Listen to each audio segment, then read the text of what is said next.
이제 2시가 돼서 저희 예정대로 오늘 세미나를 시작하겠습니다. 저는 법무법인 DLG의 대표를 맡고 있는 조원희 변호사입니다. 오늘 저희 세미나는 이제 EU 지역의 규제에 조금 더 포커스를 두고 진행하려고 합니다. 아시는 것처럼 EU 지역이 이제 개인정보 GDPR을 비롯해서 최근 여러 가지 규제와 관련된 법률 이런 지침들을 계속적으로 이제 규정을 하고 있습니다. 제정을 하고 있고요. 그러다 보니까 이제 우리나라 기업이 유럽 시장을 진출하는데 여러 가지 이제 장애가 되고 있고, 또 앞으로는 이제 EU 규제 또 EU 컴플라이언스가 우리나라 기업의 일종의 이제 스탠다드 아니면은 반드시 이제 준비해야 될 절차가 되고 있는 상황입니다. 아시는 것처럼 이제 지난달에 EU의 인공지능법이 통과가 됐고, 또 이제 ESG와 관련된 그런 규정들도 사실은 이제 내부적으로 과연 이게 통과되겠느냐라는 그런 우려가 있었지만, 우려라고 해야 되나요? 기대라고 해야 되나요? 근데 결국은 또 통과가 되면서 EU의 규제가 다양한 방면으로 이제 확대되고 있습니다. 그래서 오늘 저희 세미나는 이제 제가 EU 규제에 대해서 이제 개괄적으로 좀 설명을 드리고요. 이후에 이제 GDPR, 개인정보, 그리고 인공지능법, 그 다음에 이제 환경 관련된 ESG 규제 이렇게 하나씩 살펴보도록 하겠습니다. 자, 그러면 제가 첫 번째로 EU와 관련된 규제 개관을 설명드리도록 하겠습니다. 예, EU의 규제 개요와 국내 기업의 대응이라는 이슈고요. 예, 저에 대한 간단한 소개입니다. 자, EU는 잘 아실 겁니다. 그냥 간단하게 한번 우리가 이제 그냥 살펴보고 넘어가겠습니다. EU는 이제 애초에 52년이죠. 유럽 석탄 철강 공동체로 이제 시작이 됐고, 아시는 것처럼 이제 유럽 경제 공동체 EC로 이제 같이 진행을 하다가 93년에 유러피안 유니언 EU로 이제 창립이 됐습니다. 현재는 이제 28개국이 가입돼 있고요. 아시는 것처럼 이제 영국은 2020년에 브렉시트를 하면서 EU에서 탈퇴한 상황입니다. 이제 이 지도를 보시면 이제 파란색이 현재 EU 가입 국가이고요. 조금 이제 하늘색이 지금 EU에 가입하려고 지금 이제 후보로 올라 있는 곳들입니다. 저도 사실은 잘 몰랐는데 노르웨이가 EU가 아니더라고요. 그래서 현재 이제 영국은 이제 확실하게 빠져 있고, 그 다음에 노르웨이, 아일란드, 스위스 이런 곳들이 이제 빠져 있고, 현재 이제 우크라이나라든지 몰도바 이런 보스니아 이런 곳이 이제 현재 후보지로 이렇게 올라와 있습니다. 자, EU의 구조를 보면은 EU 이제 정상회의가 있는데, EU 정상회의는 EU의 전반적인 큰 정책을 서로 협의하는 기구라고 볼 수 있고, 빨간색으로 제가 동그라미를 쳐놓은 곳이 이제 EU에서 가장 중요한 역할을 하고 있는 곳입니다. 맨 왼쪽에 이사회, 강요이사회라고 하기도 하고 그냥 이사회라고 하기도 하고요. 그리고 오른쪽에 집행위원회가 우리나라 보통 일반 국가의 행정부와 같은 역할을 하는 곳입니다. 그리고 밑에 유럽 회의가 아니고 유럽의회. 그래서 크게 보면은 EU의 구조는 각 정상들이 모이는 정상회의와 그다음에 이사회, 집행위원회, 의회가 있고요. 이제 사법부의 역할을 하는 곳이 이제 사법재판소, 그리고 이제 회계 감독을 하는 이제 회계감사원, 이렇게 나누어져 있습니다. 사실 이제 오늘 좀 주요하게 저희가 잘 이해하고 넘어가야 될 부분이 이제 EU의 법률 체계입니다. EU도 우리나라의 이제 국가의 헌법과 같이 가장 상위에 있는 EU 조약을 가지고 있습니다. 그래서 EU 조약, 그리고 EU의 기능에 관한 조약, 또 이제 헌법이죠. 가장 근본적인 권리에 관한 헌법, 이렇게 이제 EU 조약과 같은 헌법과 같은 역할의 조약이 이제 가장 상층부에 있고, 그 밑으로 EU의 법들이 다양하게 있습니다. 가장 이제 뭐 그 법은 구속력이 있냐 없냐, 그 다음에 이제 적용 범위가 어디까지냐에 따라서 이제 몇 가지로 나뉘는데요. 가장 상위에 있는 구속력이 있고 모든 회원국에 적용되는 것이 흔히 레귤레이션이라고 불리는 것입니다. 그래서 이 레귤레이션이다라고 하면은 이거는 이제 구속력이 있는 법률이고요.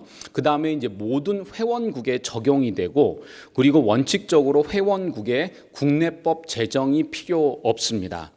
그래서 예를 들어서 오늘 이제 아마 조선희 변호사가 발표를 할 내용 중에 CBAM이라고 이제 환경 관련된 규정이 있는데요. 이 원래 규정이 이제 레귤레이션 한 다음에 여기 보면은 이제 중간에 법의 번호가 나오죠. 우리나라도 이제 있는 것처럼. 그 다음에 어디에서 이것을 승인했냐면 유러피안 의회, 유럽 의회와 카운슬 이사회에서 승인했고, 이게 언제냐면 2023년 5월 10일이었고 그 내용이 뭐냐면 카본 보더 어저스트먼트 메커니즘, 그러니까 탄소 국경 조정 제도를 수립하는 것에 대한 규정이다라고 해서 이제 이 레귤레이션의 정식 명칭이 규정되어 있습니다. 뭐 뒤에도 이제 잠깐 제가 설명드리겠습니다만, 얼마 전에 지난주에 인공지능법이 통과가 됐죠. 근데 이제 인공지능법은 요거 말씀 먼저 드릴게요. 인공지능법은 이제 법이 공식 명칭은 아닙니다. 여기에 보는 것처럼 원래 이제 EU에서 가장 상위의 구속력이 있는 법은 규정, 레귤레이션이기 때문에 정식 명칭은 레귤레이션 한 다음에 아까랑 똑같이 유럽 의회와 카운슬이고, 그 주제가 뭐냐면 laying down harmonized rules on artificial intelligence죠. 그러니까 인공지능에 대한 뭔가 조화로운 규정을 만드는 이런 규정입니다. 근데 이제 이거에 대한 별칭을 이제 AI 법이다 이렇게 이제 지칭을 하고 있습니다. 그래서 우리가 이제 EU가 인공지능 법을 통과시켰다라고 이제 이렇게 얘기를 하지만 정식 명칭은 아까 말씀드린 대로 법 액트가 아니라 레귤레이션을 이제 통과시킨 거다라고 그렇게 이제 이해해 주시면 좋을 것 같습니다. 그래서 이제 이 레귤레이션이 구속력이 있고 모든 회원국에 동시에 적용되고 별도의 법률 제정이 필요 없다면 이 레귤레이션 바로 밑에 디렉티브라고 있습니다. 보통 우리가 흔히 지침이라고 번역하는 건데요.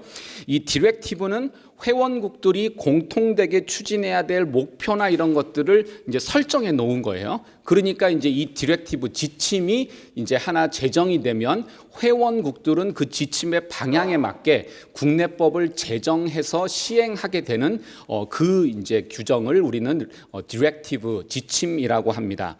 그래서 여기 이제 예를 든 것은 이제 환경 때문에 플라스틱의 제품을 사용을 이제 감소시키자라고 하는 이런 지침입니다. 그래서 유럽 의회가 이런 플라스틱의 사용의 감소 지침을 통과시키면 이 자체가 어떤 실행력, 집행력을 갖는 게 아니라 각 국가별로 그거에 맞는 법률을 제정하게 됩니다. 아마 이제 조선희 변호사가 맨 뒤에 얘기할 건데요. 공급망 실사도 지침입니다. 그러니까 공급망 실사 지침이 통과가 되면 그 자체가 규정이라기보다는 각각 국가들이 이 공급망 실사에 관한 법률들을 만들어서 집행하게 됩니다. 그리고 디렉티브 밑에는 이제 디시전이라는 게 있는데요. 이거는 이제 특정 회원국이나 개인에게만 구속되는 그런 이제 결정인데, 예를 들어서 이제 카운슬 디시전 언 한 다음에 여기에 보면은 크로아티아가 유로를 2023년 1월 1일부터 이제 채택한다라고 하는 결정이죠. 이거는 이제 이사회가 크로아티아라는 특정 회원국에 대한 이런 내용을 결정할 때 우리가 이거를 디시전이라고 합니다. 그 밑에 보면은 이제 recommendation이죠. 글자 그대로 뭔가 제안하는 거예요. 그래서 구속력이 원칙적으로 없고요. 집행위원회가 어떤 특정 이슈에 대해서 법적인 의무 부과 없이 이렇게 하는 것에 대해서 우리는 견해를 낸다, 아니면 앞으로 이렇게 행동하겠다라고 이제 집행위원회가 공표하는 것을 우리가 이제 recommendation이라고 하고요. 그 다음에 이제 EU에 있는 각 기관들, 아까 말씀드린 대로 유럽 의회라든지 국회라든지 집행위원회라든지 이사회라든지 이런 곳에서 어떤 이슈에 대해서 구속력이 없는 의견을 낼 때 이것을 우리가 오피니언이라고 합니다. 그래서 EU에서의 법률 체계는 아까 정리해 보자면 이제 상층부에 헌법과 같은 조약이 있고 그 밑으로 차례대로 구속력의 정도에 따라서 레귤레이션, 디렉티브, 디시전, 그다음에 recommendation, opinion 이렇게 이제 나눠진다라고 이제 이해하시면 좋을 것 같습니다.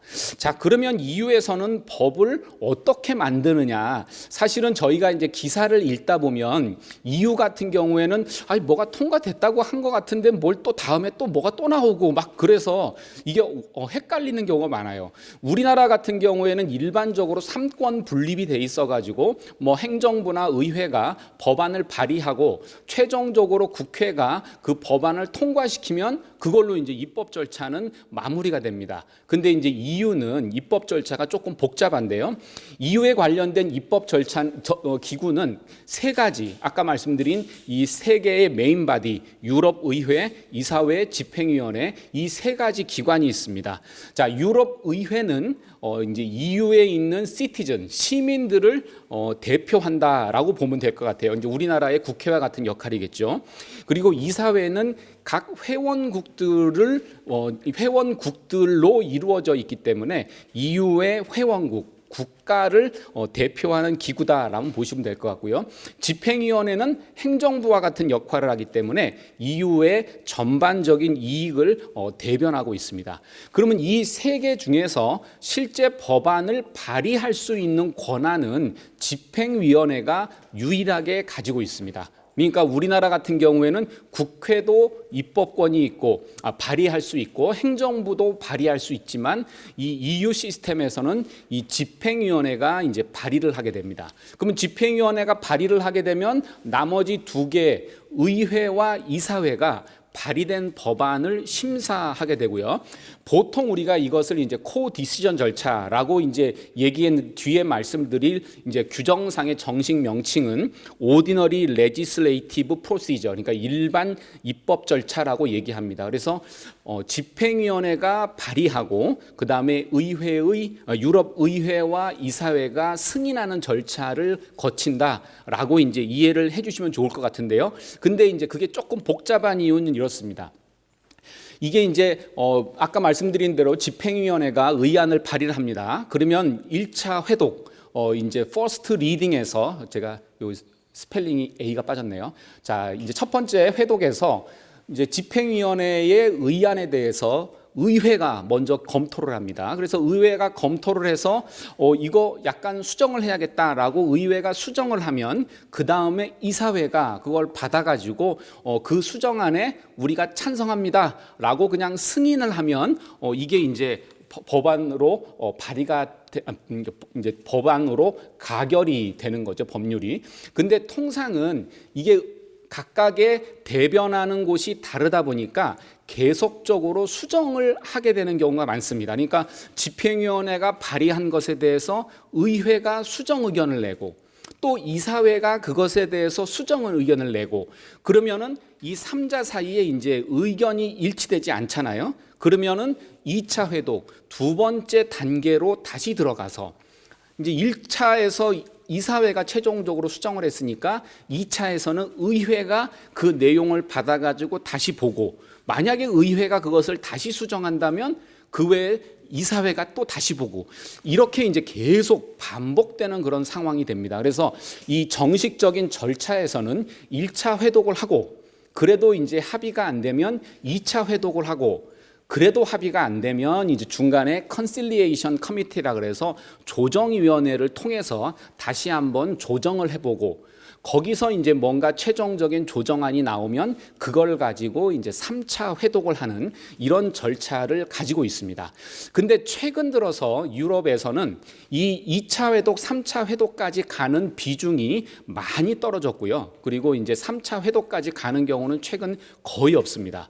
그 이유는 뭐냐면 이제 가면 갈수록 점점 더 입법에 이제 시간이 많이 걸리다 보니까 3자 협의 트라일 로그라 그러는데 아마 기사 같은 것들을 보시면은 뭐 최근에 인공지능법과 관련해서 의회와 집행위원회가 이사회가 3자 협의를 했다, 3자 합의를 했다, 뭐 이런 이제 기사 내용을 보실 수가 있습니다. 그래서 이거는 원래 이제 법상 규정되어 있는 절차는 아니지만 요 세 가지 기구가 야 이렇게 1회독, 2회독, 3회독을 하니까 이게 너무 입법에 시간이 많이 든다. 그래서 보통 1차 회독 중에 이 세 가지 기구가 만나가지고 우리 이렇게 정리를 해보자라고 해서 세 가지 기구가 만나가지고 합의를 하게 되고요. 그러면 그 합의된 최종안을 가지고 이사회가 의결하고 유럽의회가 의결을 하게 되면은 법안이 가결되는 이런 절차를 거치게 됩니다.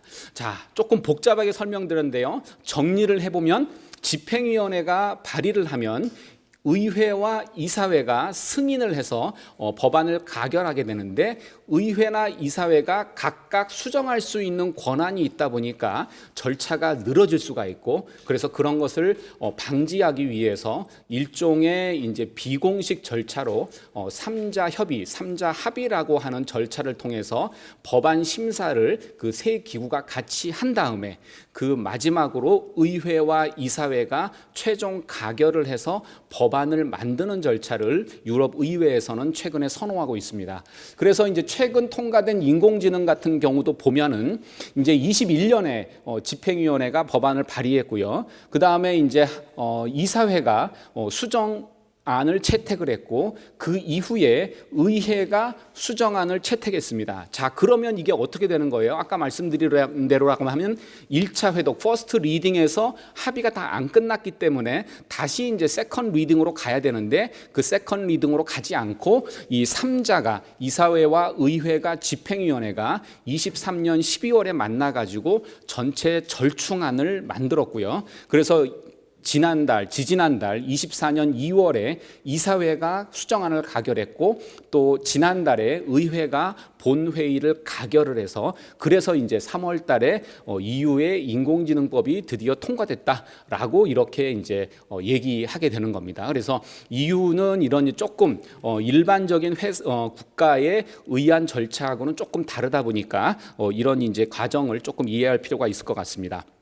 자, 이제 시간이 좀 많이 돼서 이제 슬슬 이제 결론을 좀 맺어 보겠습니다. 자, EU가 이런 이제 규제가 왜 이렇게 이제 이슈가 되고 있냐? 사실은 EU의 그러니까 개인 정보와 관련된 GDPR, GDPR은 General 프로텍션 뭐였죠? D가? 그렇죠.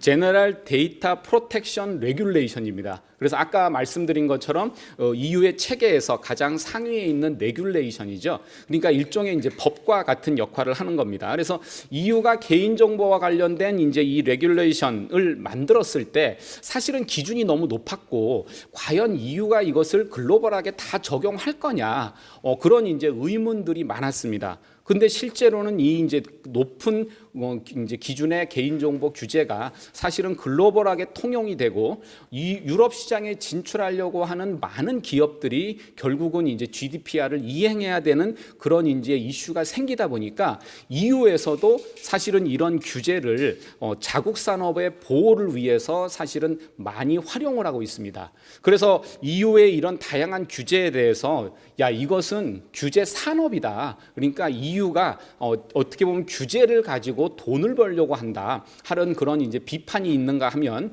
이 규제를 무역 장벽으로 활용하고 있다라고 하는 그런 비난들이 EU 규제에 대해서 이제 비판을 받고 있기도 하고요. 그렇지 않고 물론 반대에서는 회원국의 정당한 이익을 보호하고 있다. 뭐 이런 이제 논란이 EU 규제에 관련해서는 계속 제기되고 있습니다.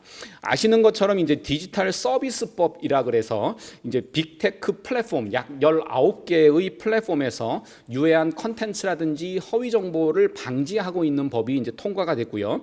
그리고 얼마 전에 이제 디지털 시장법 거대 플랫폼, 여기서 현재 지금 삼성전자가 들어갈 거냐 말 거냐 뭐 이런 논란이 있다가 결국은 빠졌습니다. 그래서 이제 뭐 6개, 구글, 틱톡, 아마존, 애플, 메타, MS 6개 이 회사들의 시장 지배적 남용 행위를 금지하는 법이 통과가 됐습니다.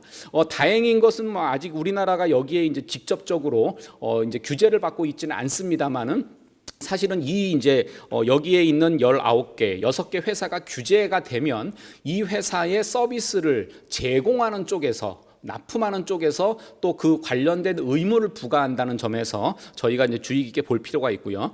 또 이후에 이제 얘기 드릴 탄소 국경 조정 제도라든지 뭐 역외 보조금 규정, 최근에 이제 중국 기업이 역외 보조금 규정 때문에 조사를 받고 있는데요. 뭐 삼국에서 과도한 보조금을 받아서 제품 단가를 낮춘 외국 기업이 EU 내에서 기업 결합이나 이제 공공 입찰에 참여하는 것을 규제하는 법을 만들기도 했고요. 그다음에 이제 핵심 원자재법, 이거는 이제 환경과 관련된 법이죠. 그리고 공급망 실사 지침, 뭐 이런 이제 다양한 EU 규제들이 계속적으로 이제 생겨나고 있습니다. 그래서 결론적으로 말씀을 드려보면 EU 규제에 대해서는 이제 국내 기업이 예전과는 다른 그런 이제 좀 주의를 기울여야 된다. 예를 들어서 우리가 미국 시장에 제품을 팔려고 한다라고 하면 미국의 이 제품과 관련된 어떤 규제가 있는지를 사실 먼저 한번 살펴보게 되잖아요. 근데 이제 EU라고 하는 것은 워낙 지역적으로 넓다 보니까 우리 서비스, 우리 제품이 글로벌 시장을 간다라고 하면은 사실은 EU는 필수적으로 거쳐야 되는 과정이 됩니다.